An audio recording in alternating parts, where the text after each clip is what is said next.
이재명 대통령이 이번 주말부터 이시바 일본 총리, 트럼프 미국 대통령과 연쇄 정상회담을 갖습니다.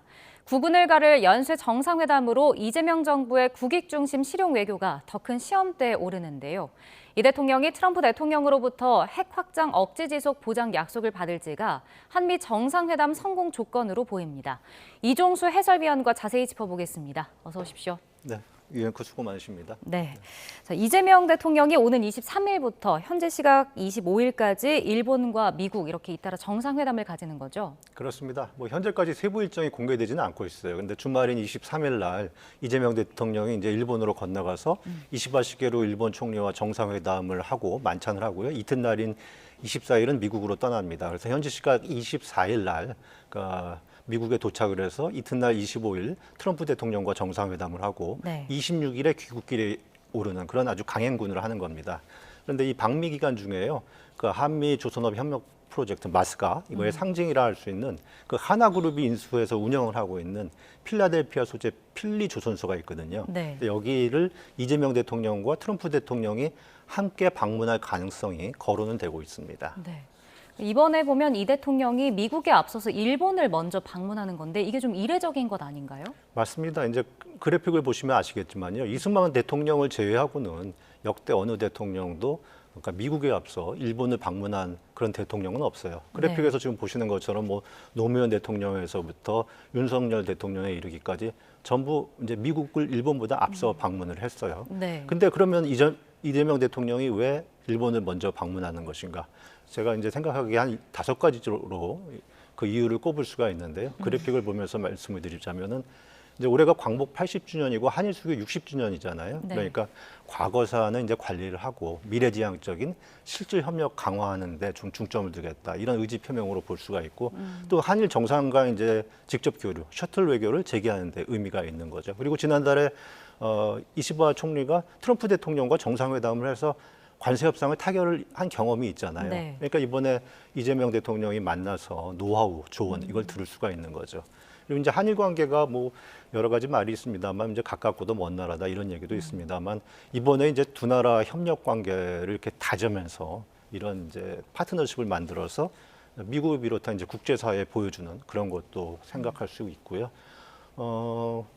그렇습니다. 또 한 가지는 이제 지금 한일 관계를 이제 또 다지는 거죠. 그러니까 지금 미국으로부터 방위비 압박도 같이 받고 있고 또 미군 역할에 대해서도 그러니까 같이 이제 그거에 대해서 의견을 좀 모아서 이제 이재명 대통령이 미국에 가서 한미일 공조 차원에서 이건 이렇게 했으면 좋겠다 이렇게 요구를 할 수 있는 일종의 이제 협상의 지렛대, 레버리지 이거를 확보하겠다 이런 포석도 깔려 있는 것으로 보여요. 네, 앞서 잠시 좀 언급을 해주셨는데 실제로 이 대통령의 8.15 경축사를 보면 이시바 일본 총리와 좀 미래지향적인 협력을 강화하자라는 부분이 눈에 띄거든요. 여기에 좀 무게를 둔 걸까요?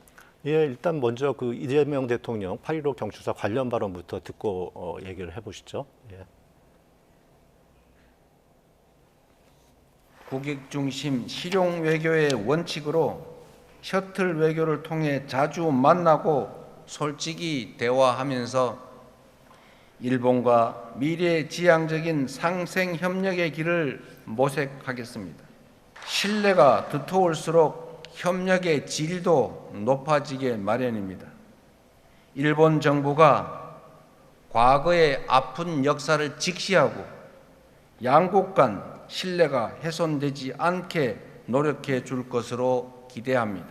지금 이제 보고 들으신 것처럼 이제 과거사는 관리를 해나가면서 미래 협력 관계에 좀 더 무게를 주는 그런 이제 투트랙 기조인데요. 이거에 대해서 이시바 총리도 이제 광복절, 그러니까 일본은 이제 패전 기념일인데 이날 이제 국내 여론이 일본 과거사 문제에 대해서 대단히 민감하잖아요. 그래서 이것을 의식해서인지 13년 만에 이제 반성을 언급하긴 했습니다. 이제 관련 발언도 좀 한번 직접 들어보시죠.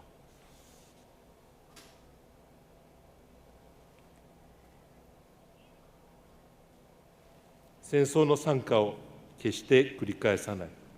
あの戦争の反省と教訓を今改めて深く胸に刻まねばなりません。 예, 앞서 문재인 정부는 이제 대일 강경 노선을 밟았잖아요. 그리고 윤석열 정부는 이제 반대로 이제 굉장히 우호적이고 협력적인 노선을 밟았는데 이재명 정부의 이 투트랙 외교기죠, 대일 외교기죠. 이것이 이제 힘을 받기 위해서는 국민의 이해도 구하고 또 이제 다수 국민이 지지를 해야 하겠죠. 그러니까 이런 대일 문제에 대해서 국민 통합이 선행되는 게 필요할 것으로 보입니다. 네. 이렇게 한일 정상회담 이후에는 이제 이 대통령이 미국으로 넘어가서 현재 시각 25일 트럼프 대통령과 정상회담을 하게 됩니다. 일단 의제가 뭔가요? 예, 의제도 이제 저희가 그래픽을 준비했는데요. 그러니까 미국으로 봐서는 이제 한미 동맹 현대화, 우리로 봐서는 이제 그 미래 포괄적 전략 뭐 발전 방안 이런 네. 겁니다. 이걸 이제 논의하는 것이고요. 또 지금 굳건한 한미 연합 방위 태세를 어떻게 더 강화할 것인가 이 방안도 논의하고, 그리고 한반도 평화 구축 비핵화 공조 방안 이것도 얘기를 하게 됩니다. 그리고 관세 협상을 바탕으로 해서 지금 뭐 배터리, 에너지, 뭐 조선 뭐 해갖고서 여러 가지 다방면에 지금 그 경제 안보 협력 방안 이것에 대해서도 이제 논의를 할 것인데 네. 좀 보시기에 좀 추상적일 것 같아요. 이게 외교 영어이기도 해서 그런지요. 예. 네, 그러니까 구체적이라기보단 좀 추상적으로 느껴지는데 지금 뭐 말씀하신 미래형 포괄적 전략으로 한미 동맹을 발전시킨다는 게 어떻게 좀 하겠다는 걸까요? 그러니까 지금 트럼프 행정부가 우리 정부에 최근에 요구하고 있는 것이 한미 동맹 현대화입니다. 이게 간단하게 얘기해서 이제 한국이 한반도뿐만 아니라 인도 태평양 지역 안보 문제 있잖아요. 네. 이것에서도 동맹 역할을 좀 해라 이거예요. 그러니까 국방비도 높이고 올리고, 그리고 주한미군에 대해서 지금 북한뿐만 아니라 앞으로는 중국도 견제하도록 하자. 뭐 이런 겁니다. 이에 대해서 이제 우리 정부는 한미 동맹을 안보 동맹뿐만 아니라 그러니까 뭐 AI, 반도체, 조선, 뭐 또 배터리, 또 바이오 이렇게 다방면에 걸쳐서 네. 기술 동맹으로 발전시켜 나가자. 여기에 주안점을 두겠다. 이런 입장이죠. 조현 외교부 장관 관련 발언 한번 들어보시죠. 원자력, 조선, AI, 퀀텀, 바이오 뭐 이런 것들을 다 망라하는 기술의 동맹 차원으로 좀 한미 동맹을 확대하고 깊이 있게 만들고. 그러니까 이번 한미 정상회담에서 이러한 그러니까 중국 견제 중점을 둔 한미 동맹 현대화가 어느 수준에서 합의될 것인가, 그리고 또 우리가 바라고 있는 이 기술 동맹이 수용될 것인가, 이게 지금 주목되는 부분입니다. 네. 그럼 말씀해주신 대로 이번 한미 정상에서 국방비, 방위부 분담금 증액이 다뤄질 가능성도 있겠네요. 예, 그 워싱턴 포스트 보도에 따르면요, 지난해 이제 우리 GDP 대비 국방비가 한 2.6%였는데 이걸 3.8% 정도로 증액하라, 이런 요구를 하는 방안을 검토를 했다고 해요. 그리고 네. 트럼프 대통령 이제 공개적으로 주한미군 방위비 분담금을 연간 한 100억 달러, 그러니까 한 14조 원 늘려라 이렇게 얘기를 하기도 했어요.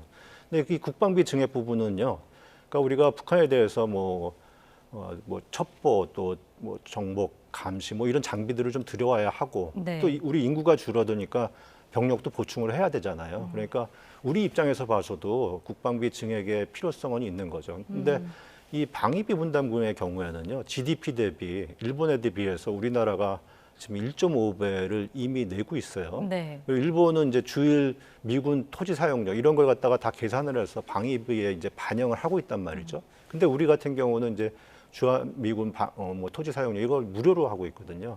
그러니까 이런 것들을 잘 설득을 해서 설득을 해야 된다. 이게 이제 전문가들이 지적하는 바이기도 하고 또 조언이기도 하고 그렇습니다. 네. 그러면 주한미군 감축 요구가 나올 수도 있을까요? 이 부분은 어떻게 봐야 될까요? 그러니까 우리나라가 이제 재래식 무기 군사력이 한 세계 5위쯤 돼요. 근데 북한은 한 35위쯤 되거든요. 근데 북한은 핵이랑 미사일을 갖고 있잖아요. 그러니까 한미 동맹의 핵심은 이제 이런 핵의 억지력을 보장하는 거예요. 근데 트럼프 대통령이 뭐 최근 행보를 보면은 굉장히 미국 중심주의잖아요. 그리고 네. 막 거래를 한 식으로 나오고요. 그러니까 북한이 미국 본토를 공격하는 걸 이걸 다 감수하면서 우리나라를 지켜줄까? 뭐 이런 의문들이, 불안감이 이제 우리 국민들 사이에 늘고 있는 게 지금 현실이잖아요. 네. 그러니까 이번 한미 정상회담에서 그러니까 이런 핵 확장 억지에 대해서 지속적으로 보장해주는 확약을 트럼프 대통령으로부터 이제 이재명 대통령이 받아내는 거야. 이게 이제 중요하다고 보고, 이게 한미 정상회담의 성공 조건이다 이렇게 보는 분들이 많죠. 네. 근데 이게 뭐 받아들여지기만 한다면, 확약이 이루어지기만 한다면은 주한미군 감축이라든가 뭐 또 국방비 증액 이게 어느 선에서는 이제 합의될 가능성이 높다 이렇게들 전망을 하고 있는데 그렇지 네. 않고 받아들여지지 않게 될 경우는 우리 안보부터 굉장히 불안해지는 거잖아요. 그리고 이제 북미 회담이 재개될 가능성이 꽤 높잖아요. 근데 이 북미 회담이 재개될 경우에 이게 막 확약이 이루어지지 않다면 우리 안보를 고려하지 않고 그 또 논의가 이루어질 수 있으니까 이런 거에 대한 우려가 커질 수밖에 없는 거죠. 그리고 이제 또 한 가지 이번 그 한미 정상회담을 이렇게 내다보면서 이제 전문가들이 하는 얘기가 네. 트럼프 일기 때 이제 아베 일본 당시 총리가 트럼프 대통령과 이제 골프도 자주 치고 또 이렇게 수시로 전화도 통화하면서 상당히 브로맨스를 과시하면서 일본 국익을 잘 관철시켰거든요. 네. 그러니까 이재명 대통령도 이번 기회에 트럼프 대통령과 이제 관계를 돈독하게 형성해야 된다 이렇게들 주문을 하고 있는 셈이죠. 네. 그리고 앞서 한미 관세 협상에서 이제 대미 투자에 대한 약속도 있었잖아요. 네. 이번에 한미 정상회담에서 그럼 이 부분에 대한 논의도 이루어질까요? 예, 뭐 지난달 말이죠. 이제 타결된 한미 협상, 이제 관세 협상 핵심 내용을 보면은 이제 그 상호 관세를 그러니까 일본이나 EU 수준으로 그러니까 한 15%로 낮추는 대신에 우리나라가 한 3,500억 달러를 이제 투자하는 거예요. 대미 네. 투자하는 거 이제 그게 핵심 내용인데 그거에 대한 이제 대미 투자의 구체적 방안이 논의될 가능성이 있어 보입니다. 이제 강유정 대통령실 대변인 관련 내용을 한번 발언 내용을 직접 들어보시도록 하죠. 제조업 분야를 포함한 경제 협력과 첨단 기술, 핵심 광물 등 경제 안보 파트너십을 양국 간에 더욱 강화하기 위한 방안에 대해서도 근데 이 가운데서 이제 1,500억 달러 이제 한미 조선 협력 프로젝트 마스갑 이것과 관련해서는 우리 기업이 이제 미국의 조선소를 인수하거나 신설하고 또 국내 조선소에서 미국의 함정이나 이제 선박을 갖다가 제조해서 우선 공급하거나 또 미국 내 이제 조선업 전문 인력을 양성하는 프로그램을 마련하는 방안 이런 게 협의될 것으로 보이고요. 네. 그다음에 이제 뭐 2천억 달러 이제 또 남은 부분이 있지 않습니까? 이게 배터리, 자동차, 뭐 바이오 또 반도체 이런 분야인데 이거에 대한 대미 투자 협력 방안도 이제 논의될 수 있을 것으로 예상이 됩니다. 네. 근데 이제 지난 관세 협상에서 이제 봉합 수준에서 넘어갔던 게 바로 비관세 장벽 문제 아니었습니까? 이 부분 관련해서도 좀 공세가 있을 수 있을까요? 예, 뭐 있을 수 있죠. 그러니까 지난번 이제 관세 협상 타결된 부분에서 이제 디지털 분야 지금 그래픽에서 나오고 있습니다만 뭐 네. 이런 농산물 분야 이 부분은 좀 모호하게 남겨뒀어요. 그러니까 이번 기회에 트럼프 대통령이 비관세 문제를 갖고서는 이제 좀 공격적으로 나올 수 있죠. 특유의 또 그런 게 있지 않습니까? 이에 대해서 이재명 대통령이 얼마나 선방할 수 있을지 만약 그렇게 공세를 편다면요, 이것도 좀 관심사고요. 네. 그리고 이번에 이제 이재용 삼성전자 회장 그리고 최태원 SK그룹 회장 등 이제 주요 기업의 총수들이 이번에 경제사절단으로 이제 정상회담에 동행을 하게 되거든요. 네. 그래서 트럼프 대통령 앞에서 그냥 이런 뭐 선물 보따리를 풀 가능성이 있다 이런 관측도 또 나오고 있습니다. 네. 알겠습니다. 여기까지 듣겠습니다. 지금까지 이종수 해설위원과 함께 짚어봤습니다. 고맙습니다. 네, 감사합니다.